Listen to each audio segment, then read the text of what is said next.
Well, if you go onto Google and search for Afghan traditional clothes, this is what you will see. Multicoloured cultural dresses, each one unique and each region of Afghanistan with its own style and tradition.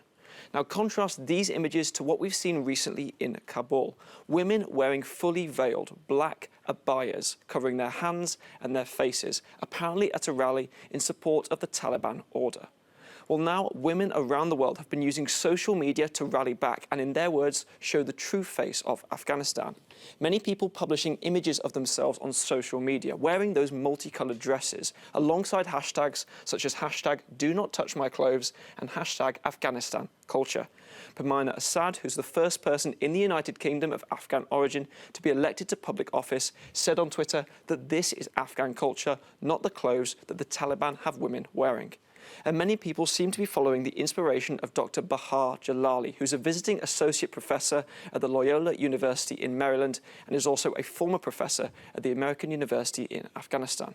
Well, we can now cross over to the United States to speak to Dr. Jalali, who joins us now on Euronews tonight. Thank you so much for your time. We really appreciate it. What was the inspiration that led you to start this online movement, hashtag Afghanistan culture?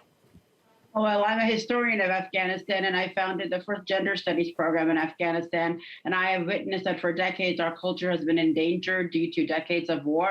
But on Saturday, when I saw those harrowing images of women, the pro-Taliban women, wearing garments that I have never seen before in Afghanistan, it just confirmed my worst fears that our heritage is under assault and it's in danger.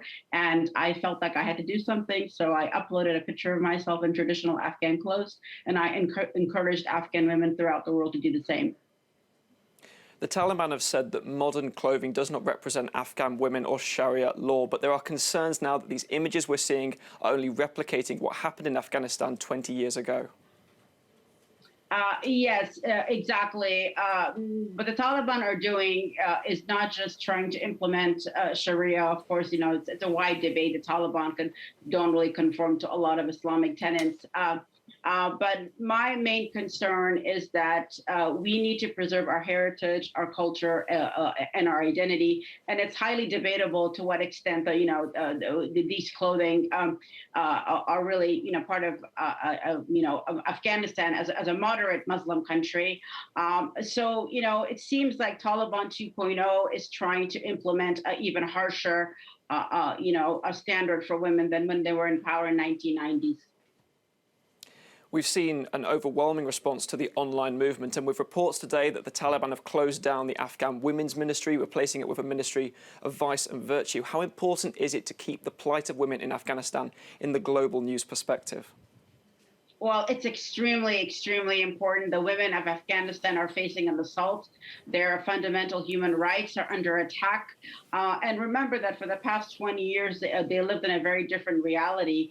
The young women of Afghanistan who have never previously saw the Taliban rule are now going to have to adjust to a very, very different reality. And although the Taliban has said that they can go to school, the psychological and emotional impact of having to now adjust to an extremely different reality is going to make it very, very difficult for them to focus on their studies when they have to constantly live in fear of violating this or that Taliban regulation. And I don't think that this should be left only to the women of Afghanistan. They are facing a very dire situation, and it is really incumbent upon the entire international community to